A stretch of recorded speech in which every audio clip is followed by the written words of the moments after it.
So now that the divorce with my ex-wife Chili's been finalized, I went ahead and set myself up on a hot date with a woman named Schnitzel, and to make sure that she sees me for who I am, the first thing I'm gonna tell her is that I love the Nintendo 3DS, and if she can't respect that, then I'll know right then and there that she's not the right one for me, because in case you weren't aware, Nintendo's final handheld has assloads of games that can be considered all-time classics. And even though it may still be alive and kicking in 2020 somehow, I think it's pretty obvious that this thing's about ready to ride off into the sunset any minute now. And seeing as how we're living in the age of remasters, and we are kind of in the middle of a pandemic right now, it doesn't seem like too bad of an idea to bring some of its best games over to Nintendo's little hybrid that could, just to hold people over until we could start getting brand new games again. However, seeing as how there's metaphorically 8 billion 3DS games out there, trying to decide which ones to remaster would probably take longer than just making brand new games altogether. Because after all, while you could normally just bring the most popular games over and call it a day, a good chunk of this console's library relies on having 2 screens and touch controls, and while I think a game like The World Ends With You works just fine without touch controls, I still think it's a little bit weird. But fear not, everybody, because despite what my ex-wife Chili may say to get custody of our children, I'm actually not that bad of a guy, which is why I've decided to lend Nintendo a helping hand out of the kindness of my ass by compiling a list of 11 3DS games to bring over to the Switch that wouldn't suffer from missing features.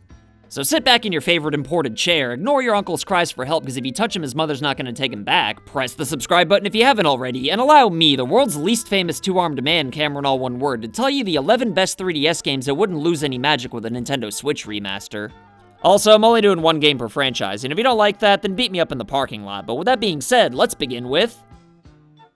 Number 11. Fire Emblem Echoes.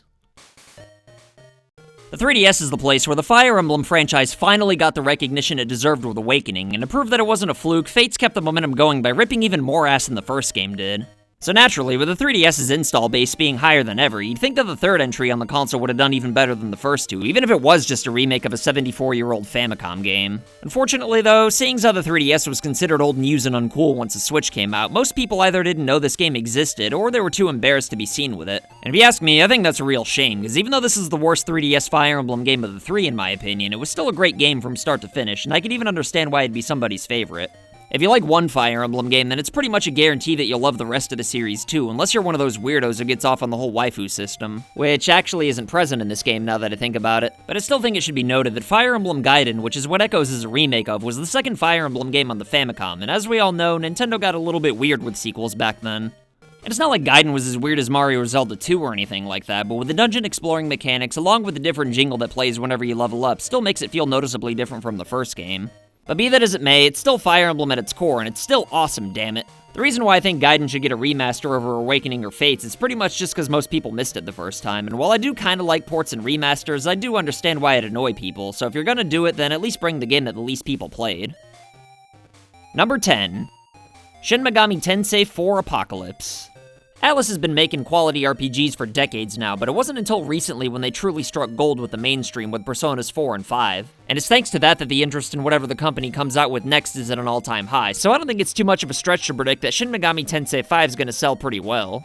And because Shin Megami Tensei 5's coming to the Switch, I wasn't sure if I should put the fourth game on here or not. I mean, I could understand the pros and cons of remastering the fourth game before and after the fifth game comes out, but regardless of when they do it, I'm just saying that I think it should happen, not only on the Nintendo Switch, but really for all modern platforms too while they're at it. Number 9.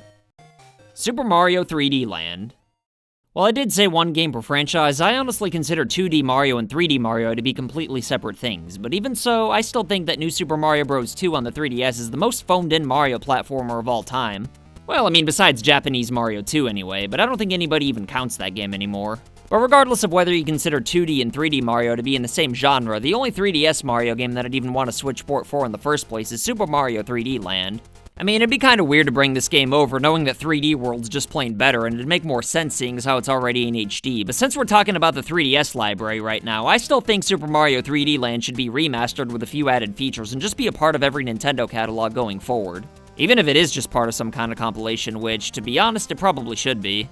The more straightforward 3D platforming style probably isn't as popular as Galaxy or Odyssey's task-oriented styles, but I dare say that there's always going to be room in this world for simplistic platforming, and I'll even go one step further and say that you can never have too much of it either. And as far as simplistic 3D Mario platformers go, 3D Land's about as good as it gets. Well, you know, besides 3D World, I guess. Number 8. Fantasy Life.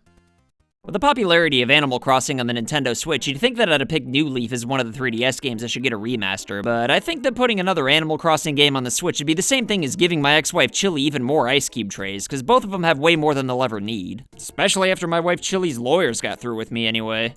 What kind of a sick bitch takes the ice cube trays out of the freezer?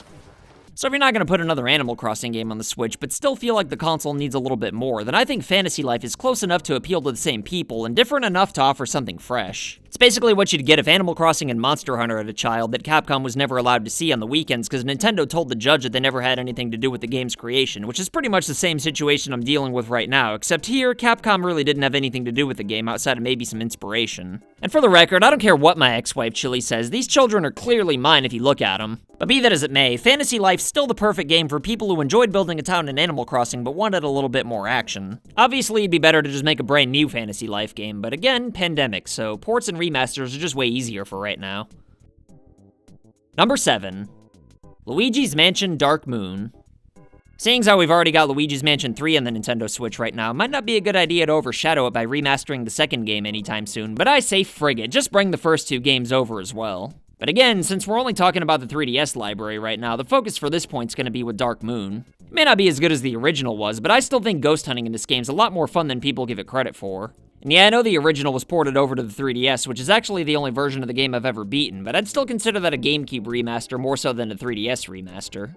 Regardless though, the entire series really should be on the Switch, even if Nintendo did the same thing for Luigi's Mansion as they did for the Metroid Prime trilogy on the Wii, or at least outside of Japan anyway. But again, for the sake of this video in particular, I think Darkmoon deserves to be kept alive from this point forward, and if you're gonna do it, then you might as well do it sooner than later. Number 6. Kirby Triple Deluxe. Look, I know we've already got a 2D Kirby platformer on the Switch as it is, and that making an entirely new one probably wouldn't be terribly difficult, even in a pandemic, but honestly, I just flat out liked this game. Most Kirby games are even easier than hooking up with my ex-wife Chili, and Triple Deluxe is certainly no exception, but it's still a solid 2D platformer from start to finish with all the classic Kirby mechanics and abilities you could want. And I know the 3DS also had Kirby Robobot, and for all I know, that game might actually be better, but to be honest, I've never actually played it myself, so I don't want to make assumptions, because as we all know, if you make an assumption, your ass will ump and shun you.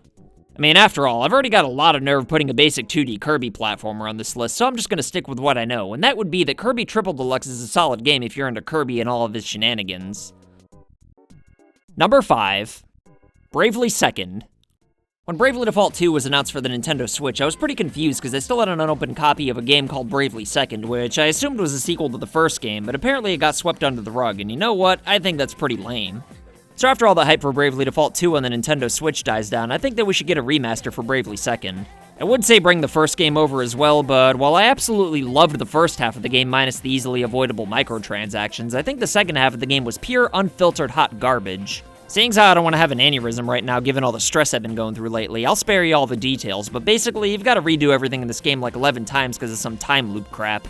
The only real reason I finished this game was out of spite more than anything else, but rather than feel rewarded in the end, I just felt like an idiot for making myself go through all that. But I mean, I really did love the first half of the game though, so I bought the second one in the hopes that they realized how stupid the second half of the first game was. And if that's the case, then why not bring it over to the Nintendo Switch, because it's certainly a better idea than expecting newcomers to have to go through the first game. And if Bravely Second does make you repeat the first half of the game like 50 times though, then just pretend to pick Transformers or something, I don't know. It's not like I could easily find out or anything like that. Number 4. Codename Steam.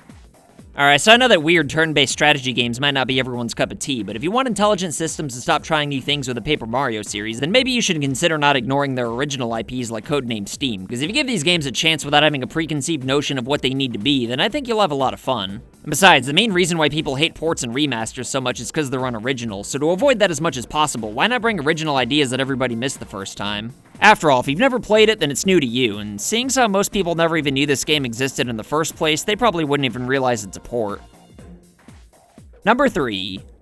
Kingdom Hearts 3D Drop Distance. Boy, I'll tell you, it'd sure be nice to get some dang Kingdom Hearts games on the Switch, and since the series has always been friendly to Nintendo's handhelds, I think it's only a matter of time before we see something. And if Square doesn't have the time for a brand new game, then they should at least consider porting some of the handheld adventures over, and since we're talking about the 3DS right now, that means Drop Distance. And to make things even easier, the game's already got an HD remaster on the PS4, so copy and pasting it over to the Switch would probably only take Square like 3 minutes or something. Apparently Kingdom Hearts fans don't consider this to be the best in the series by any means, but from what I can gather, it's still a pretty solid game nonetheless.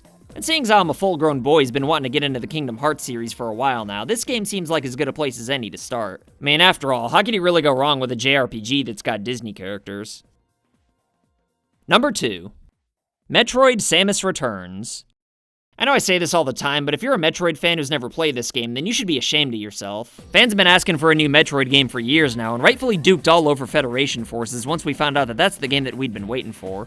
All this outrage successfully taught Nintendo that fans want a real-deal Metroid game without any funny business involved. However, when no one ended up buying Samus Returns on the 3DS, it's very likely that the conclusion Nintendo came to is that fans begging for something on the internet doesn't always translate to sales. And obviously, we all know that the reason no one bought this game isn't because there isn't any interest in a 2D Metroid game, but rather that nobody wanted anything to do with the 3DS once it was considered old news after the Switch came out. And seeing as how I firmly believe that's the case, I think that a Samus Returns remaster on the Switch would sell out the ass, and I can promise you right now that nobody'd be disappointed in it either. And besides, with Prime 4 having to be restarted from the ground up, I think Samus Returns would be the perfect way to hold fans over in the meantime. You might say that a Metroid Prime Trilogy port would be a better way to hold fans over, and while I would agree with that, there'd have to be a decent amount of recalibration of the Wii Remote controls to be converted over to the Joy-Con, whereas Samus Returns would pretty much be a matter of copy and pasting. I mean, not really, but don't be a dick, you get what I'm saying. Number 1. A Link Between Worlds. I've said it before and I'll say it again, A Link Between Worlds is my favorite Zelda game of all time. Personally, I think it completely nails the balance between freedom and linearity by letting you go wherever you want right off the bat, but more importantly, by having more than 3 friggin' key items. More key items kept the game and its puzzles from getting stale or repetitive, and never once did I feel like things were being dragged out for no reason. And given the success of the Link's Awakening remake, I think people are still down for 2D Zelda, even if it is $20 more expensive than it should be. And if a brand new 2D Zelda game would take a little while to make, then frig it, why not port A Link Between Worlds over in the meantime? But anyway, if you're open to bringing 3DS games over to the Switch, then which games would you choose that don't rely on touch controls or the second screen too much? Do you think I did a bang-up job with my list, or do you think I'm a complete turd burglar for some of my choices? Either way, vote in the poll, let me know what you think in the comments below, and as always, I'll try my goddamnedest to respond to everybody. But let me tell you, if there's 2 human beings who'd make excellent 3DS games that could be ported over to the Switch, then it would definitely be today's patrons of the day, NPC Villager and Richard. If you want to be badasses like these two, then consider supporting FU Game Crew on Patreon for loot boxes and all kinds of wacky rewards in the mail. And if you want to make cameos, then send pictures or videos of you rocking any FU Game Crew merch doing whatever you want as long as YouTube allows it, like these badasses you see before you. And as always, like and share this video if you want to help this channel grow, and if you want to prove that you're not down with registered sex offenders, then go right ahead and press that subscribe button if you haven't already. Also, I'm going to be streaming on Twitch at CameronAllOneWord whenever I play games from now on, so feel free to come hang out and heckle me sometime. My name's CameronAllOneWord, and I'll be back with more videos soon. So I want to say thank you to your loyalty, thank you for your support.